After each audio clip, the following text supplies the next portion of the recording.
네, 오늘은요, 부족함이 없는 인생이라는 제목으로 말씀을 나누도록 하겠습니다. 시편 23편은요, 우리가 너무나 참 많이 들어본 시라고 볼 수가 있습니다.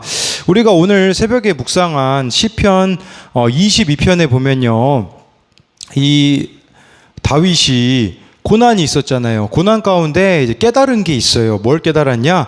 시편 22편 26절에요. 이렇게 고백해 주고 있어요. 겸손한 자는 먹고 배부를 것이요 여호와를 찾는 자는 그를 찬송할 것이라. 너희 마음은 영원히 살지어다 라고 고백해 주고 있습니다. 시편 22편이요. 다윗이 이 사울 왕을 피해서 도망 다니면서 쓴 시로 알려져 있어요. 그렇게 도망 다니다가 여러 가지 시행착오를 겪으면서 다윗이 깨달은 게 있었던 거예요. 그건 뭘 깨달았냐? 하나님이 나를 겸손하게 하시려고 붙여주신 사람이 사울이구나 라는 것을 깨달았다라는 것이에요. 여기서 말하는 겸손한 자가 누구겠습니까? 그 어떤 것도 의지하지 않고 오직 하나님만 의지하는 자가 겸손한 자인 거죠. 그런데 우리가 한번 세상을 보면요, 겸손한 자가 있습니까? 없다라는 거예요. 겸손한 인간은요, 없습니다. 그저 겸손하게 나를 만들어주는 사람, 겸손하게 만들어주는 환경만 있을 뿐이라는 것이에요. 그렇게 도망다니면서 다윗이 깨닫게 된 비결은 내가 겸손한 자가 되게 하기 위하여서 하나님이 이 모든 것들을 허락하셨구나라는 것을 깨달았다라는 것이죠. 그러니 여러분, 다윗도 넘어지고 사울도 나중에 넘어지지 않습니까? 차이점이 뭐가 있을까요? 사울은요, 끝까지 돌이키진 않아요.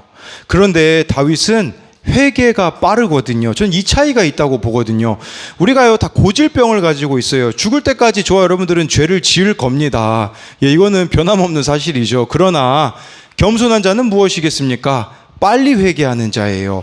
빨리 돌이키는 자다라고 볼 수가 있는 것이겠죠. 정말 저와 여러분들이 겸손한 자가 될 때에만 할 수 있는 고백이 시편 23편 1절에 여호와는 나의 목자시니 내게 부족함이 없으리로다의 고백이 되어지는 것이에요. 오늘 말씀을 통해서 부족함이 없는 인생이 어떻게 될 수 있을지 두 가지로 나눌 텐데요. 첫 번째로요, 부족함이 없는 인생은 부족함을 드러내는 인생입니다. 우리 1, 2절 말씀을 같이 읽도록 하겠습니다. 시작. 여호와는 나의 그가 나를 푸른 풀밭에 누이시며 쉴만한 물가로 인도하시는 도다. 네, 다윗이 여호와는 나의 목자라고 고백해주고 있어요. 목자라고 고백한다라는 것은 자신은 뭐라고 말하는 거죠? 양이라고 말하고 있는 거예요. 여러분, 양이요, 진짜 쓸모가 없어요. 물론 양고기가 맛있다고 하는데 전 먹어본 적이 없어가지고 진짜 쓸모가 없는 이유는 뭐냐면 이 양은요, 방어 능력이 없습니다. 그래서 뿔도 없기 때문에 누가 공격하면 그대로 공격을 받아낼 수밖에 없어요. 그리고요, 이 양은요, 길치예요. 방향 감각이 없어가지고요, 목자가 인도해주지 않으면요, 그 풀도 제대로 찾아 먹을 수가 없습니다. 또 양은요, 양털이 흰색이잖아요. 그러다 보니까 쉽게 오염이 되는 것이고요. 또 양은요, 겁이 많습니다. 양이요, 이제 자기 몸이 뒤로 뒤집어지잖아요. 못 일어난대요. 그걸 이제 캐스다운이라고 하거든요. 그 상태로 뒤집어진 채로 30분이 지나면요, 배에 가스가 차서 헐떡거리다가 죽어간대요. 그러면 독수리가 와가지고 그 양의 배를 가르게 되어지는, 그러니까 양은요, 쉽게 말하면 목자 없이는 절대 살 수 없는 존재라는 것이에요. 이 양이 누구냐? 우리들이에요. 목자이신 하나님 없이는 우리 인생이요, 살아갈 수가 없다라는 것이겠죠. 네, 다윗은 자신이 양 같은 존재임을 고백하잖아요. 이것 자체가 부족함을 고백하는 게 아니겠습니까? 그러나 우리가 이 부족함을 고백해도 부끄럽지 않을 수 있는 비결은 하나님이 우리 인생의 목자가 되어주시기 때문이라는 것이에요. 요한복음에서는요, 예수님이 자신을 선한 목자라고 하는데 정말 이 선하다, 우리를 가장 좋은 길로 인도하신다라는 그 확신이 저와 여러분들 가운데 있어야 한다라는 사실이에요. 우리 예찬이랑 동갑인데 유명해진 애가 있어요. 이 찬호울이라는 어린이가 있거든요. 이 아이가 평소에 ADHD를 앓고 있어가지고요. 새 친구를 사귀는 것에 대한 어려움이 있다라는 것을 이제 이 아이의 아버지가 알게 된 거예요. 근데 이 아이 아버지가 누구냐면 목사님이세요. 목사님이신데 2024년 4월 초에 학교에서 장기자랑 영상을 만들어 오기로 이제 숙제를 받았는데 아버지가요, 이제 퀄리티 있게 이 영상을 만들면 내 아들이 친구를 못 사귀는데 좀 친구를 사귈 수 있을 거라는 생각이 들어서 이 아버지가 또 실용음악과 출신이어가지고요, 바로 이렇게 아들을 위한 노래와 이렇게 뮤직비디오를 만들어 줬어요. 그래서 이게 릴스에 600만 조회수를 기록하고요. 지금 되게 잘 나가더라고요. 저 어린 아이가 이제 홍보대사로 이렇게 많이 출연하고요. 이런 걸 보게 되었는데요. 해당 영상이 큰 인기를 끌게 되었고요. 덕분에 많은 친구들을 사귈 수가 있었다라는 것이에요. 아버지가 이 아들의 부족함을 알게 되었을 때 어떻습니까? 도와주려는 것을 볼 수가 있는 것이겠죠. 아버지도 이런데 하물며 하나님 아버지께서 우리의 인생을 선한 길로 인도해 주시지 않겠느냐라는 것을 묻고 있는 거예요. 우리가 다 부족한 게 뭔지 알고 계세요. 우리가 다 연약한 게 뭔지 알고 계세요. 그런데 하나님을 우리가 목자로 신뢰하지 못하기 때문에 그 부족함에서 연약함에서 벗어날 수가 없다라는 것이죠. 그래서 이 목자 되시는 주님을 신뢰하지 못하기에 1절 말씀을 반대로 보면 내게 부족함이 많아지는 것이겠죠. 이 부족함은 저와 여러분들 가운데 생긴 욕심에 의해서 생긴 것일 수도 있고요. 그 근원은 바로 죄로부터 시작한다라는 겁니다. 여러분, 하나님께서 창조하신 에덴 동산이 얼마나 완벽합니까? 그러나 죄가 들어오자 가장 에덴 동산이 아담과 하와에게는 부족한 곳이 되었던 것이죠. 마찬가지예요. 우리도 자신의 부족함, 내가 죄인이라는 것을 깨닫지 못하는 그 상태는요, 모든 것들이 다 부족함 투성이로 보일 수밖에 없다는 사실이에요. 2절에 보면요, 그가 나를 푸른 풀밭에 누이시며 쉴만한 물가로 인도하신다고 말씀해 주고 있는데요. 여러분들이 생각하는 푸른 풀밭은 어디이며 쉴만한 물가는 어디입니까? 그냥 좋은 게 좋은 거라고 우리가 생각하는 게 바로 푸른 풀밭 쉴만한 물가라고 생각할 수 있겠죠. 인생의 목적을 행복에 두는 게 그게 푸른 풀밭 쉴만한 물가라고 생각을 할 수 있겠죠. 오늘 그 아산고등학교 이제 기도 모임을 가는데 우리 한결이한테 아침에 그렇게 얘기했어요. 아파서 오늘 얘가 못 갔거든요. 그래서 한결아, 아산고등학교 기도 모임에 같이 가자. 네가 인기가 참 많을 것 같아. 이제 그렇게 얘기를 했거든요. 얘가 이제 긴장이 되기 시작했어요. 아무 말 안 하다가 11시 반부터 갑자기 안 가겠대요. 자기는 갈 수가 없대요. 아파가지고요. 아니, 그렇게, 아파서 못 가겠대요. 그래서 이제 소리사모가 이제, 이야기를 했죠. 이름을 또 까먹었네? 킨더조이 사줄 테니 가자. 이제 그랬더니요. 아니래요. 자기 아프대요. 그래서 못 가겠대요. 저는 알고 있죠. 얘 강한결을 어떻게 하면 갈 수 있는지 알고 있거든요. 그건 뭐냐면 어제 우리 조은성으로부터 본 브롤스타즈 카드를 얘네들이 봤거든요. 그래서 제가 바로 이렇게 얘기했죠. 한결아, 너 오늘 기도 모임 가면 브롤스타즈 카드 사줄게. 그랬더니 또 바로 나와요. 바로 나와가지고 같이 기도 모임에 가는데 문제는 뭐냐, 막 거기 형들이 쳐다보니까 막 부끄러운 거예요. 그러니까 막 얼굴을 막 이렇게 가리고서는 막 계단을 올라가더라고요. 참 욕심이 참 많다. 이제 한결이한테는 이 푸른 풀밭 쉴만한 물가가 그냥 나를 행복하게 해줄 만한 것들이 푸른 풀밭 쉴만한 물가일 수 있어요. 그런데 그게 아니라는 거예요. 여기서의 키 포인트는요, 인도하시는 도다예요. 하나님이 인도하시는 곳이 푸른 풀밭이고 쉴만한 물가예요. 더 쉽게 말씀드리면 인생의 목적을 거룩으로 두고 살아가는 거, 그게 진짜 푸른 풀밭이고 쉴만한 물가라는 거죠. 오늘 어느 청년이 이런 큐티 나눔을 나눴어요. 이 청년은 지금 사귀고 있는 남자친구가 이제 전 여자친구와의 그런 관계로 인하여서 힘들어하고 있어서 하나님 앞에 이렇게 기도했다고 합니다. 하나님, 저 전 여자친구와 오빠의 과거를 온전히 용납하길 원해요. 제가 부족해요. 하나님 저를 용서해 주세요. 라고 했는데 솔직히 너무 화가 난다고까지 기도했대요. 그리고 어제 어느 장소를 가려고 했는데 남자친구가 전 여자친구랑 다녀온 곳이라 화가 나서 진정이 안 되어서 화나는 마음을 그대로 하나님 앞에 말씀드렸대요. 그때 하나님이요, 이 청년에게 이렇게 감동을 주셨다고 합니다. 그게 너의 인생에 있어서 중요하니, 이 한마디였대요. 근데 그 한마디를 듣는데 거짓말처럼 화나는 감정이 사라졌다고 해요. 그러면서 마음에 들어온 게 이거였대요. 그래, 맞아. 내가 살아가는 목적이 행복이 아니라 거룩인데 이 사람의 과거가 나한테 그렇게 중요한가?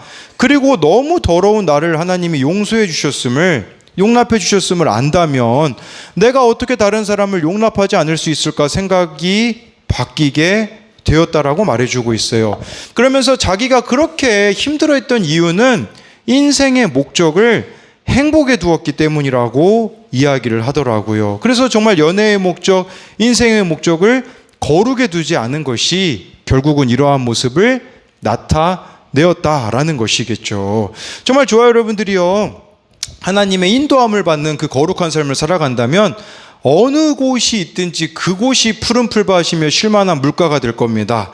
여러분 생각에는 여긴 아닌 것 같다고 느껴질 수 있어요. 여러분들의 가정이 이 상태를 보니까 푸른 풀밭 아닌 것 같아, 쉴만한 물가 아닌 것 같다라고 생각할 수 있겠지만, 저와 여러분들에게 가정 가운데 하나님이 약속한 것이 있기 때문에 정말 그곳을 잘 지키고 있는다면, 그곳에서 주님의 인도하심을 저와 여러분들이 받는다면 그곳이 작은 천국이 될 수 있다라는 것을 기억해야 된다라는 것이에요.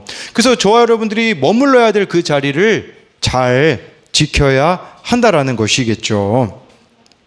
그래서 어제 제가 우리 한진규랑 이제 양육을 하는데 우리 진규가 그런 이야기를 하더라고요. 엊그제 이제 저녁을 형이랑 같이 먹는데 형이 우리 진규 보고 기도해달라고, 식사 기도를 해달라고 했대요. 그래가지고 우리 한진규가 너무 부끄러워가지고 내일 할게 형 그랬대요. 그래서 내일 형이랑 밥을 같이 안 먹을 줄 알았대요. 근데 어제 또 이제 형이 같이 밥 먹는 시간이 된 거예요. 그래서 한진규가 그냥 빨리 넘어가려고 했대요. 그랬더니 형이 식사기도 해달라고 해가지고 어제 우리 진규가 그렇게 기도했다라는 그런 이야기를 하더라고요.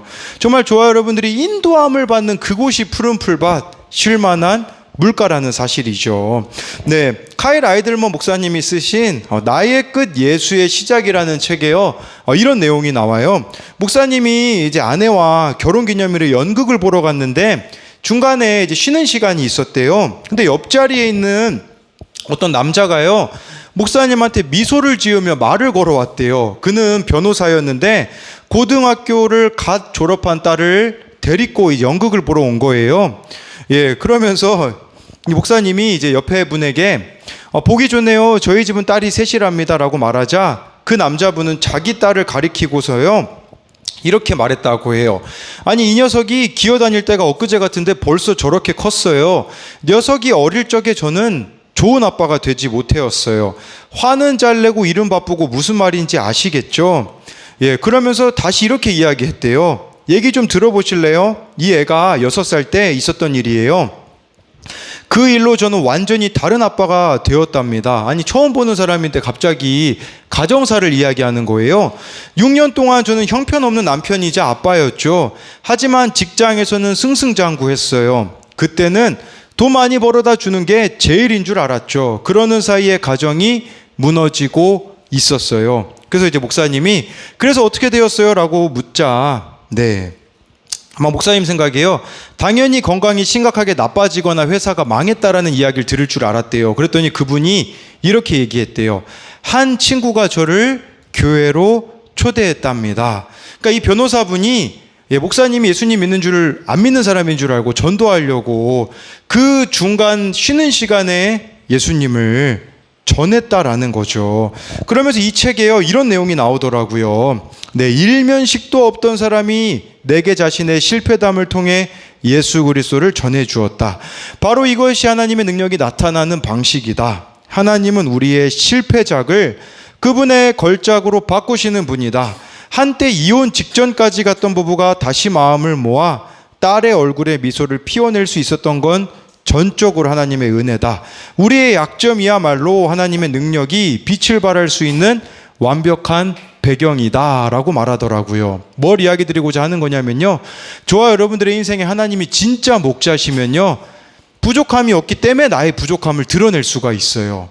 그런데 우리가 부족함을 다 숨기고 살아가고 있다면 그 자체가 내가 내 인생의 주인이기 때문에 나의 수치, 나의 부족함을 드러내지 못한다라는 것이죠.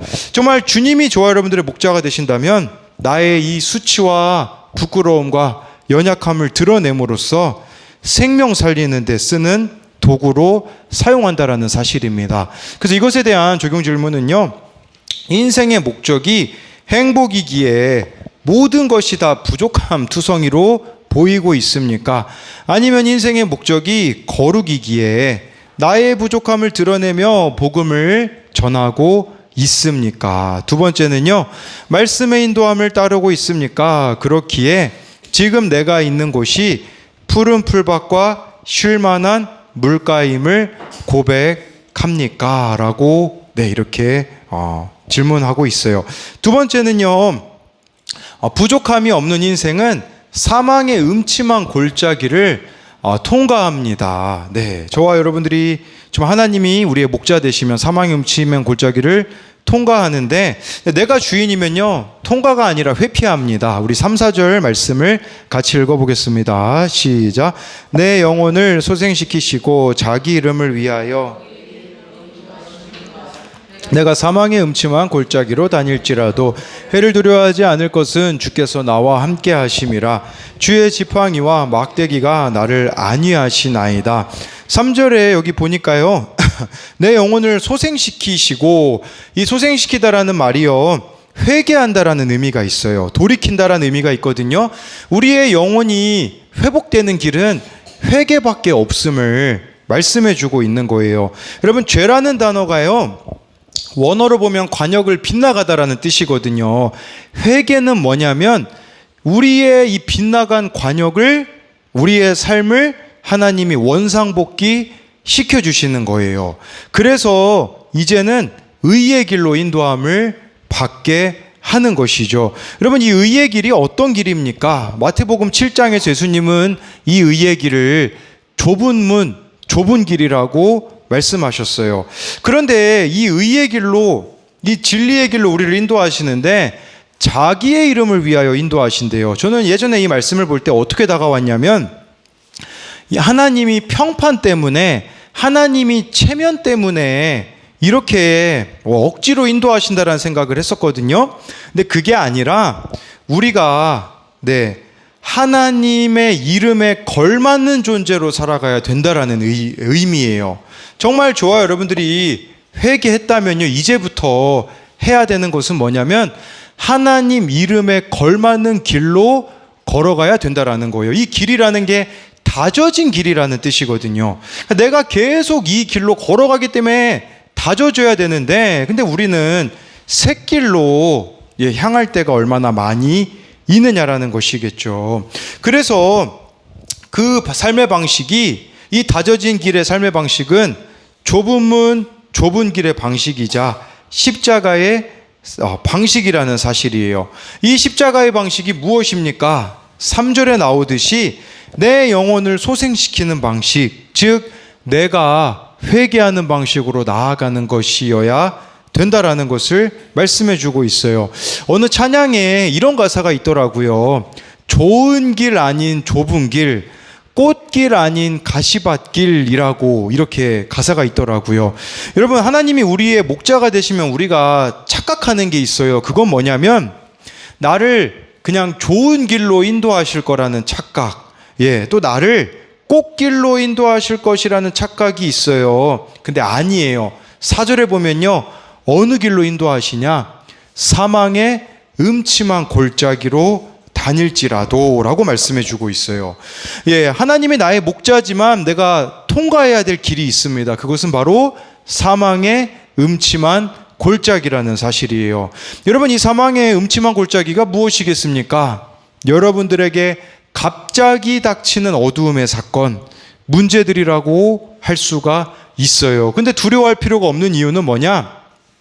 주의 지팡이와 막대기가 나를 보호하기 때문이에요. 지팡이와 막대기의 용도가 무엇일까요? 네, 지팡이는요, 앞이 구부러져 있어가지고요, 양이 다른 길로 가잖아요. 그럼 목을 끌어올 때 쓰는 거예요.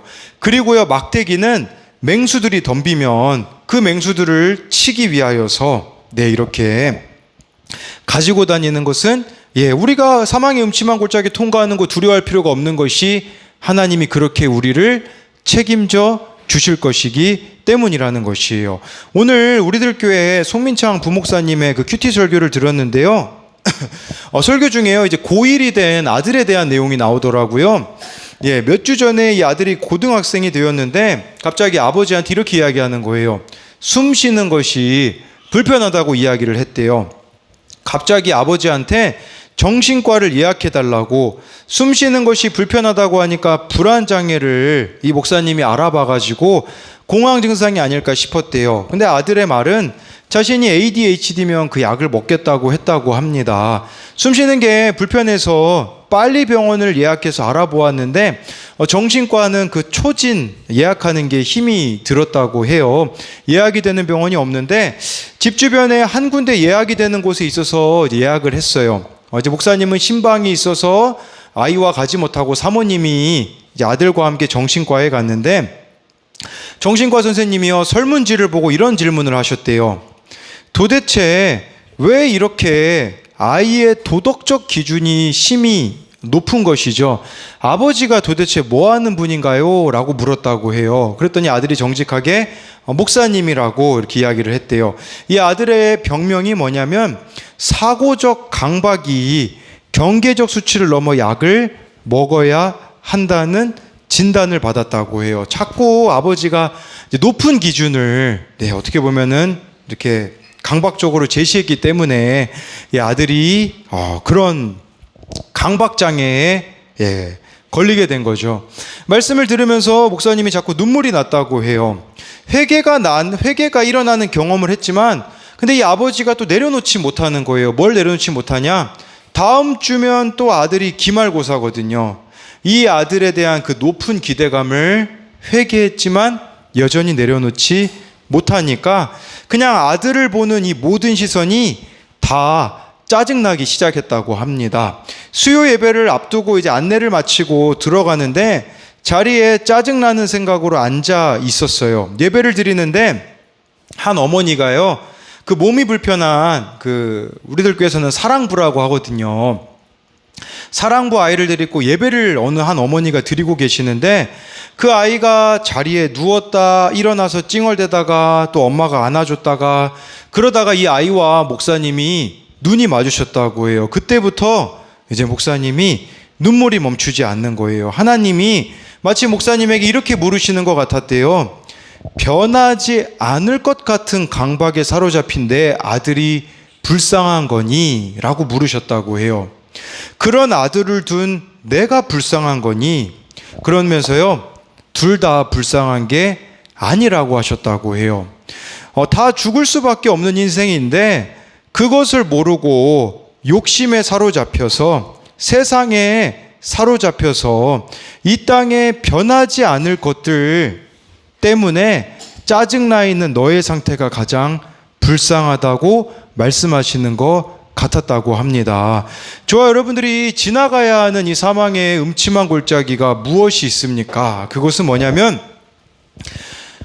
하나님을 신뢰하지 못하기 때문에 안 변할 거라고 단정 짓고 있는 게 사망의 음침한 골짜기입니다. 포기해버렸다고 말하고 있는 그것이 저와 여러분들의 사망의 음침한 골짜기라고 할 수가 있다라는 것이에요. 우리 계속해서 5절 6절을 보도록 하겠습니다. 시작. 주께서 내 원수의 목전에서 기름을 내 머리에 부으셨으니 내 잔이 넘치나이다. 내 평생에 선하심과 인자하심이 반드시 나를 따르리니 내가 여호와의 집에 영원히 살리로다. 아멘. 네, 이 말씀 보면요, 조금 이상한 게 있어요. 뭐냐면 여러분들에게 그 사망의 음침한 골짜기는 어찌 보면 5절에 나와 있는 원수일 수 있거든요.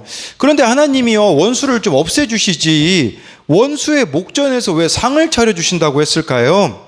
이건 무슨 말이냐면 원수는 내가 갚는 게 아니라는 뜻이에요. 여러분, 사망의 골짜기 내가 해결해야 될 게 아니라는 뜻이에요. 사망의 골짜기, 다윗에게는 사망의 골짜기자 원수가 누구였습니까? 사울이었죠. 사울을 자기 손으로 다윗은 2번이나 죽일 수 있었거든요. 안 죽였어요. 하나님을 신뢰했기 때문이죠. 또 다윗이요, 아들 압살롬이 반란을 일으키거든요.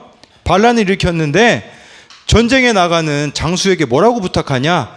제발 내 아들 압살롬을 죽이지 말아달라고 해요. 원수를 스스로 갚지 않는 거, 이게 원수의 목전에서 내게 상을 차려주신다라는 게 무슨 말이냐? 원수는 하나님이 갚아주시겠다라는 뜻이에요. 그러니 저와 여러분들이 아무리 어리석어 보여도 스스로 원수 갚으려는 그 행동을 하지 말라는 거예요. 그러면 여러분, 솔직히 속이 어떻습니까? 터지죠, 속이. 원수가 내 앞에 있는데 속 터지잖아요. 안 속 터지게 해준대요. 그게 여기 나와 있는 기름을 내 머리에 부으시고라는 게 그 의미예요. 기름을 붓는다라는 게요, 2가지 의미가 있더라고요. 하나는 존귀한 손님이 왔을 때 머리에 기름을 부어줬다고 해요. 하나님이 나를 존귀한 자로 여겨주신다라는 뜻이에요. 2번째 의미는 뭐냐? 이 기름이라는 것은 상처에 바르는 거였거든요. 저와 여러분들의 그 상처를 하나님이 원수를 내가 스스로 갚지 않았는데 치료해 주신다라는 거예요. 여러분, 원수 스스로 갚으면 속 시원할까요? 제가 예전에 어떤 영상을 봤거든요. 스모킹건이란, 그거 맞나 모르겠어요. 그 프로그램에 보니까 9살짜리 여자애를 그렇게 성추행해, 이제 아빠 친구가 성추행한 거죠. 이 여자 아이의 마음에 무슨 생각이 드냐면 복수해야겠다. 성인이 되어가지고 그 아저씨를 찾아갔어요. 아저씨가 어떻게 했을까요? 용서를 구했을까요? 용서했을까요? 미안하다고 했을까요? 아니에요. 이 어린 아이였던 이 여자분의 외삼촌한테 돈 주고 끝냈어요. 그래서 이 여자가 어떻게 한 줄 아십니까? 그 사람을 살인을 저질렀거든요. 그런데 그때 판사가 이 모든 걸 알고서는 그 정신과 치료를 이렇게 받게 했던 그런 사건이 실제로 있거든요. 근데 한 2년 정도 흘러가지고요, 처음에는 이 살인 저질렀을 때 그 여자분에게 물었어요. 그 살인에 대해서 어떻게 생각하냐고 했을 때 자기는 짐승을 죽였다고 이야기를 했거든요. 2년이 지난 후에 그 사건에 대해서 어떻게 생각하십니까? 라고 했을 때 그 여자가 뭐라고 한 줄 아십니까? 후회한다고 이야기를 하더라고요. 뭘 이야기하고자 하는 거냐면 원수를 내 손으로 죽여도 내 손으로 처리해도요, 후회할 것밖에 없다라는 거예요. 상처의 문제는 해결이 안 된다라는 것을 말씀드리는 거예요. 그래서 하나님이 내 머리에 기름을 부으실 수 있도록 우리 자신을 내어주면 어떻게 되냐? 나와 있잖아요. 내 잔이 넘친다라는 거겠죠. 나를 넘어설 수가 있다라는 거예요. 나를 넘어서는 삶을 저와 여러분들이 살아가면 어떤 삶이 벌어집니까? 바로 6절에 보니까 내 평생에 선하심과 인자하심이 반드시 나를 따르리니 내가 여호와의 집에 영원히 살리로다 라고 말씀해 주고 있어요. 우리의 앞길을 하나님이 책임져 주실 것이기 때문에 저와 여러분들이 두려워할 게 아무것도 없다라는 사실인 것이죠. 여러분, 무엇이 두렵습니까? 미래에 대해서 두렵습니까? 제가 오늘 잠깐 그 김하중 장로님 그 간증 영상을 봤거든요. 한중 그 대사로 계시다가 이제 은퇴하셨는데 이분이 그런 내용을 설교를 하시더라고요. 뭐냐면 성령의 사람으로 사는 거, 그걸 이제 설교하시더라고요. 이분은 다 주님께 물어보면서 이렇게 동행하신다고 하더라고요. 그랬을 때 2001년도에 이제 중국 갈 때 그때 이제 그랜저를 사가지고 이제 중국에 가셨대요. 중국에 갔는데 한 2년 정도 흐르면 또 차가 이제 바꿀 수 있는 기회가 있대요. 성령님께 물어봤다고요. 성령님, 저 차 바꿔도 됩니까? 그랬더니 바꾸지 마라. 그래가지고 그 차를 또 타고요. 계속 그 차를, 그 영상을 찍을 때까지 타고 다니고 계시다라고 이야기를 하더라고요. 그분이 돈이 없겠습니까? 능력이 없겠습니까? 근데 성령의 사람이라면 달라야 된다라고 이야기를 하시더라고요. 그리고 이분이 이제 그 은퇴할 때 있잖아요. 주변 사람들이 이렇게 이야기했대요. 당신을 이제 소중히 여기는 사람이 없을 거니, 뭐 대사로 있을 때는 얼마나 많은 사람들이 와가지고 그렇게 잘 보이려고 했겠습니까? 주변 사람들이 이렇게 이야기했대요. 이제 외로워질 거니 지금부터라도 뭐 골프 모임을 가든 뭐 등산을 가든 그래서 사람들이 나를 귀하게 여길 수 있게 하라고 했대요. 이분이 어떻게 한 줄 아세요? 그대로 은퇴하자마자 핸드폰을 끄고요. 집에서 말씀하고 기도하고 성령의 인도하심만 구하는 삶을 사셨다라고 이야기를 하더라고요. 그랬을 때 이분의 삶이 외로우셨을까요? 아니더라고요. 오히려 이분을 찾는 사람들이 너무나 많았다라고 고백을 하더라고요. 또 딸이 결혼할 때가 됐어요. 그랬더니 아내분이 이렇게 이야기하셨대요. 이분이 지금까지 얼마나 많이 축의금을 냈겠어요. 이제 이 축의금을 회수할 때가 온 거잖아요. 큰 돈을 벌 수 있을 때가 온 거잖아요. 하나님 앞에 또 기도했대요. 뭐 그런 것까지 이게 기도하냐고 옆에 아내분이 이야기하셨는데, 그랬더니 축의금 받지 말라고 했대요. 그래서 실제로 자신이 축의금을 받지 않았다고 하더라고요. 또 아들 결혼식이 다가오는데 이제 아내가 그렇대요. 제발 기도 좀 하지 말라고 그냥 좀 받으라고 그런 얘기를 했는데, 또 기도해 보니까 받지 말라는 마음을 주셔가지고 그렇게 했다라고 이야기를 하시더라고요. 그렇다고 그분이 뭐 굶으면서 살아갈까요? 아니에요. 제가 보기에는 6절이 그분의 삶에 펼쳐지고 있지 않는가라는 생각을 해보게 되어지는 거죠. 정말 우리 인생에 평생의 선하심과 인자하심이 나를 따른다라고 하는데 우리는 왜 두려워합니까? 나의 노후에 대해서, 나의 미래에 대해서, 변화하고 있지 않는 그 누구에 대해서 왜 두려워합니까? 결론이 한 가지더라고요. 여러분, 왜 두려움 느끼는 줄 아세요? 그 이유는요, 내가 주인이기 때문이더라고요. 저도 그렇더라고요. 이번 한 주가 진짜 힘들었거든요. 왜 이렇게 막 사람들이 나에게 두려운 모습으로 다가올까? 나는 왜 이렇게 마음 가운데 두려움이 있을까? 왜 이렇게 사망의 음침한 골짜기를 회피하고 싶을까? 오늘 깨달았어요. 뭘 깨닫게 되었냐면 기도하지 않기 때문이더라고요. 여러분, 하나님이 나의 목자라는 것은요, 늘 말씀과 기도가 깨어 있는 거예요. 성령의 인도하심을 구하는 삶이거든요. 그런데 이것이 되어지지 않으니 모든 게 다 두려움 투성인 저의 모습을 보게 되었던 것이에요. 정말 저와 여러분들 가운데 해결되어지지 않는 그 두려움의 문제들이 있다면 정말 이것들을 하나님이 정말 나의 목자가 되심으로 넘어설 수 있는 자들이 되었으면 좋겠습니다. 이것에 대한 적용 질문은요, 내가 주님과 통과해야 하는 사망의 음침한 골짜기는 무엇입니까?